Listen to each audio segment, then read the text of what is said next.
हमारे शास्त्र लोकनाथ तथागत और सम्यक संबुद्ध को हम नमस्कार करते हैं और हमें धर्म का ज्ञान बताने वाले हमारे पूज्य गुरु जी को भी हम नमस्कार करते हैं। श्रद्धावंत उपासकों, अब मैं इस थोड़े से समय में तथागत द्वारा उपदित सद्धर्म में से कुछ बातें बताने वाला हूँ।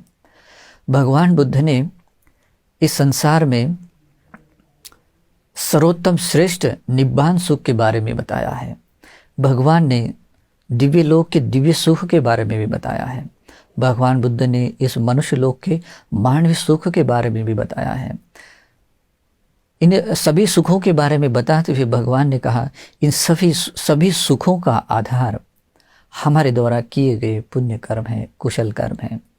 हम जो कुछ भी हमारे काया वाचा या मन से जो कुशल कर्म करते हैं, पुण्य करते हैं, तो वह पुण्य कर्म हमारे सुख का आधार है। हम सभी लोग सुख की कामना करने वाले हैं। अगर हम सुख चाहते हैं, अगर हमें सुख प्रिय है, तो हमें करना चाहिए पुण्य कर्म, कुशल कर्म। हमें सुख किसी के सामने हाथ फैलाने से नहीं मिलता, या किसी का या बार बार याचना करने से भी नहीं मिलता।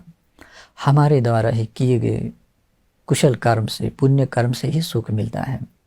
इसलिए भगवान बुद्ध कहते हैं, ये सुख उत्पन्न होने के लिए जो मूल कारण बनता है वो हमारा मन है, हमारी चेतना है। तो उसी के अनुसार भगवान एक धम्मपद की गाथा में उपदेश करते हैं, मनोपुबंगमा धम्मा। ये जो कुछ भी धर्म उत्पन्न होता है तो वह उत्पन्न होने के लिए मन अगुआ है, प्रारंभिक है। और मनोसेठा, मन ही श्रेष्ठ है। उसमें ये बात उत्पन्न होने में मन श्रेष्ठ है, प्रधान है।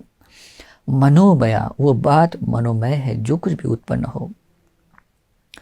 मनसाचे प्रसन्नेन, कोई व्यक्ति आपने मन को प्रसन्न यानी निर्मल, यानी लोभ द्वेष मोह विरहित जो चित्त होता है, मन है, उसी को प्रसन्न कहते हैं।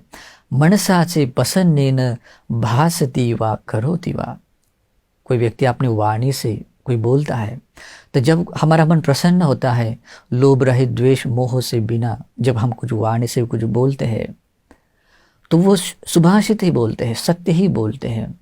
जैसे हमारे अति प्रिय किसी पुत्र को जब हम लोभ द्वेष मोह से कोई बात समझाते हैं, तो कितने स्नेह प्यार से निर्मल मन से वो बात बोलते हैं। वो बात सत्य स्वरूप होती है, पुण्य की रूप होती है। तो इस प्रकार प्रसन्न मन से कोई व्यक्ति वाणी से बोलते हुए सत्य बोलता है, दो मित्रों के बीच में और उसकी मित्रता घनिष्ठ होने योग्य बात बोलता है, चुगली नहीं करता बल्कि उनकी संगति को और बढ़ाने वाली बात बोलता है। किसी का भी मन को ठेस पहुँचे ऐसी कोई बात नहीं बोलता, बल्कि उसको कारण प्रिय लगे, प्यारी बात हो, उसी प्रकार की बात बोलता है, क्योंकि मन प्रसन्न है, कोई क्लेश नहीं है। इस प्रसन्न मन से ही व्यक्ति निरर्थक बात नहीं बोलता। जब कभी बोलता है थोड़ी उसका भला हो, उसका मंगल हो, उसी भाव से वो बोलता है, तो क्या बनता है? वाणी का कुशल कर्म बनता है, पुण्य कर्म बनता है। ये 4 प्रकार का वाणी का कुशल कर्म करता है। तो उसी प्रकार कुशल प्रसन्न मन से कोई काया से कार्य करता है, शरीर से कार्य करता है, तो क्या करता है? जीव हिंसा नहीं करता, सभी प्राणियों के प्रति दया करुणा अनुकंपा रखता है। मन में किसी प्रकार का लोभ नहीं, द्वेष नहीं, मोह नहीं है। इस प्रकार के निर्मल मन से, काया से जो व्यवहार करता है, तो मैत्री दया करुणा के साथ कार्य करता है। किसी की भी न दी हुई चीज़ कभी लेता नहीं है, बदले में सबको सहायता करता है। जो भूखा है उसको भोजन देने के लिए, या कोई भटके हुए रास्ता भटके हुए को कम से कम हाथ दिखाकर रास्ता बताता है। इतना भी तो अपने शरीर से कर्म करता है।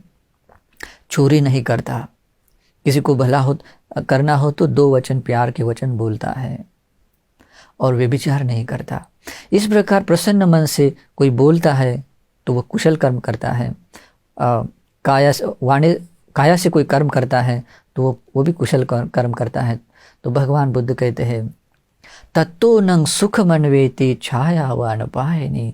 इस प्रकार के शुभ कर्म, पुण्य कर्म के कर्म से उसको इस प्रकार सुख मिलता है उसके बदले में कि वो सुख उसके हमेशा साथ रहता है, अपनी छाया के समान। जैसे अपनी छाया हम जहाँ जाते हैं वो हमारे साथ रहती है, हमारा साथ ही अनुगमन करती है, वो कभी भी हमारा साथ छोड़ती नहीं है। तो उस प्रकार हमारे द्वारा किए हुए पुण्य कर्म से हमारे छाँव की तरह सदा हमारे साथ सुख रहता है, शांति रहती है। तो इसीलिए भी उपासकों, अगर आपको सुख प्रिय है, सुख की कामना करते हैं, तो प्रसन्न मन से कुशल कर्म करे, पुण्य कर्म करे। सभी कुशल कर्म और पुण्य कर्म का आधार, सभी पुण्य कर्म का अधिवचन ही सुख है, शांति है। तो आप सभी को यह सुख का मार्ग मिले और आप सभी को अच्छाइयों को अपने भीतर बढ़ाने का सौभाग्य मिले। ऐसे हम मंगल मैत्री और आशीर्वाद करते हैं। नमो बुद्धाय।